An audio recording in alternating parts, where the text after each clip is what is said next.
नमस्कार मित्रों, मैं astro Om Prakash astro divine light channel में आप सभी का बहुत बहुत हार्दिक अभिनंदन है।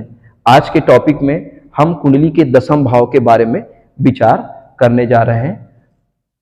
वीडियो शुरू करने से पहले पुनः आप सभी से निवेदन है कि इस चैनल को ज़्यादा से ज़्यादा सब्सक्राइब करिए, लाइक करिए, शेयर करिए। चलिए, दसम भाव, इसको हम कर्म भाव के नाम से जानते हैं। ये हमारे कुंडली का सबसे महत्वपूर्ण भाव होता है। अब यहां पर कर्म, जब हमको ज्ञान की प्राप्ति हो जाती है, जब हमें भगवत कृपा प्राप्त हो जाती है, तब उसके बाद जब हम कोई कर्म करेंगे तो उसी कर्म की ही क्या होगी, सार्थकता होगी। शास्त्रकारों ने कर्म भाव में 3 महत्वपूर्ण नक्षत्रों का स्थान प्रदान किए हैं। सबसे पहला जो नक्षत्र होता है उसे हम सूर्य की उषा नक्षत्र के नाम से जानते हैं, जिनके 3 चरण को शास्त्रकारों ने इस दसम भाव में स्थान दिया है। दूसरा चंद्रमा का नक्षत्र है। शास्त्रकारों ने चंद्रमा के श्रवण नक्षत्र के 4 चरणों को इस दसम भाव में स्थान दिया है। तीसरा जो नक्षत्र है धनिष्ठा नक्षत्र, धनिष्ठा के 2 चरण को शास्त्रकारों ने स्थान दिया है।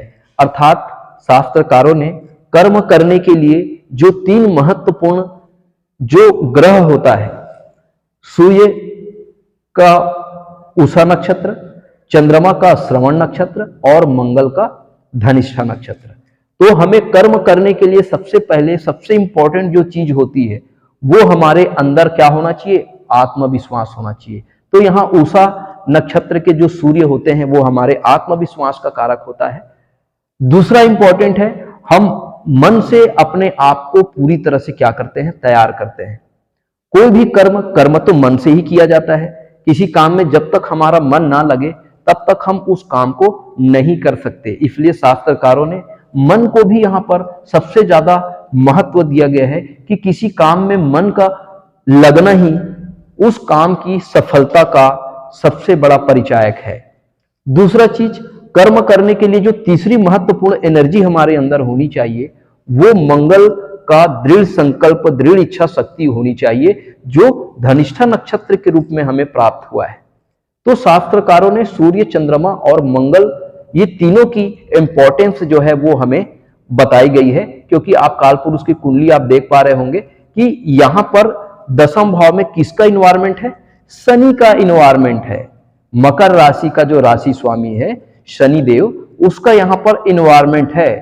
अब शनिदेव को ही हम क्या कहते हैं, कर्म के कारक कहते हैं। और शनिदेव तो है ही डिसिप्लिन का कारक, शनिदेव तो है ही हार्ड वर्किंग का कारक। क्योंकि जिसका लॉर्डशिप शनि अंडर के प्रीव्यू में आता है वो तो उसको बहुत हार्ड वर्किंग इन नेचर बनाएगा। शनि के पास बहुत ज्यादा वर्क है, शनि के पास बहुत ज्यादा डिवोशन है, शनि के पास बहुत ज्यादा सेवा भावना है।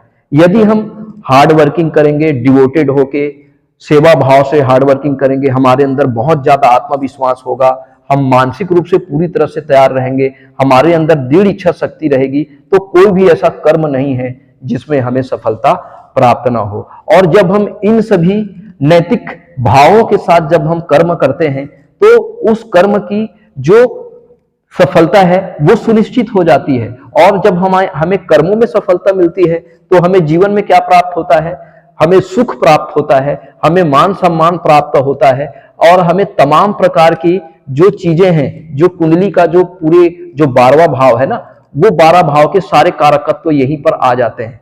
हम जो है यशस्वी बन जाते हैं, हमारे कर्म जो है वो श्रेष्ठ हो जाते हैं, लोग हमें सम्मान देते हैं, लोग हमें मान सम्मान देते हैं। हमें समाज में जीने के लिए एक जो सम्मान चाहिए वो हमें यहाँ से प्राप्त होता है।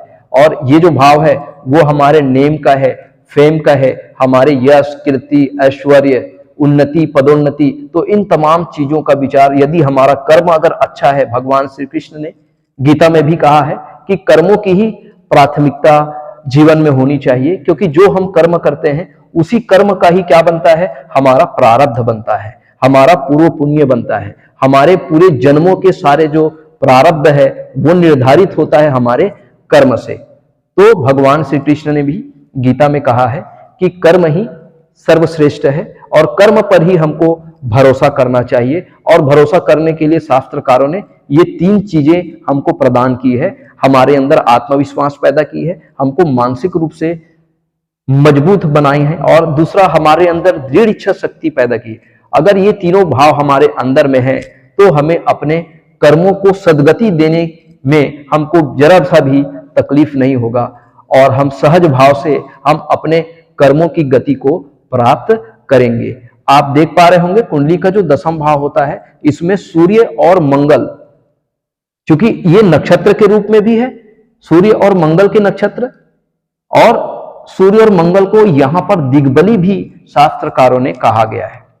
तो सूर्य का दिग्बली होने का आशय ही यह है कि हमें 10वें भाव में जिस तरह से भगवान सूर्य नियमित रूप से, अनुशासित रूप से वो अपना कर्म करते हैं, ठीक ये सूर्य हमें भी वही प्रेरणा देते हैं कि हमें भी अपने कर्मों को बड़े ही अनुशासित भाव से हमको करना चाहिए। यहां पर चंद्रमा भी यहां पर हमें क्या करता है, मानसिक रूप से हमको किसी भी काम को करने के लिए हमको क्या करता है, तैयार करता है। मंगल जो है हमको उस कर्मों को गति प्रदान करने के लिए, जो दृढ़ इच्छा शक्ति है, मंगल कभी हारता नहीं है, तो कर्म से हमको कभी भी पीछे नहीं भागना चाहिए, क्योंकि ये मंगल है।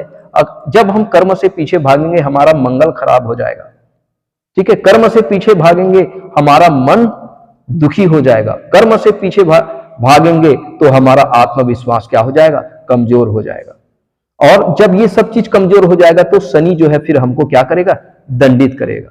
जब हम अपने कर्मों में अगर पूरी तरह से ईमानदारी, पूरी तरह से डिवोशन और पूरी तरह से कर्मों के प्रति यदि सजग नहीं होंगे तो डेफिनेटली शनि की दशा, अंतरदशा, साढ़े सती, महादशा में जरूर हमको ये दंड प्रदान करेंगे। इसलिए कहते हैं कि हमें कभी किसी के बारे में, अपने शत्रु के बारे में भी कोई भी बुरा ख्याल अपने मन में नहीं लाना चाहिए, और हमें अच्छे भाव, अच्छे सद्भाव जो है हमें दुनिया को प्रदान करना चाहिए, क्योंकि जो एनर्जी हम दुनिया को देंगे वही एनर्जी हमारे लिए रिटर्न होके आएगा। तो इस तरह से हम कर्म भाव का बहुत ही अनोखे तरीके से आपके सामने प्रस्तुत किए, और मुझे पूर्ण विश्वास है कि मेरा ये छोटा सा प्रयास आपको पसंद आया होगा। और यदि मेरा चैनल आपको पसंद आता है तो इसे लाइक करिए, शेयर करिए, और ये मैं रोज की तरह जैसे बोलता हूं कि ये हमारा आपका चैनल है, ये एस्ट्रो फैमिली का चैनल है, और हम सबकी एक जवाबदारी है, एक नैतिक जिम्मेदारी है कि इस चैनल को ज्यादा से ज्यादा लोगों तक पहुंचाए, इस ज्ञान को ज्यादा से ज्यादा लोगों तक शेयर करें, ताकि इस ज्ञान के माध्यम से लोग अपना थॉट प्रोसेस थोड़ा सा बदल सके, और अपने जीवन में अपने कर्मों को वो सुधार सके, और एक अच्छा जीवन, एक अच्छा कर्म वो उसको वो गति प्रदान कर सके, और वो अपने मोक्ष के मार्ग को वो स्वयं चुन सके। तो इसी शुभ और मंगल कामनाओं के साथ आपने अपना अमूल्य समय हमें दिया, अपना मार्गदर्शन, सुझाव, अपना आशीर्वाद देने के लिए एक बार पुनः आप सभी का बहुत बहुत धन्यवाद, आभार, प्रणाम, नमस्कार।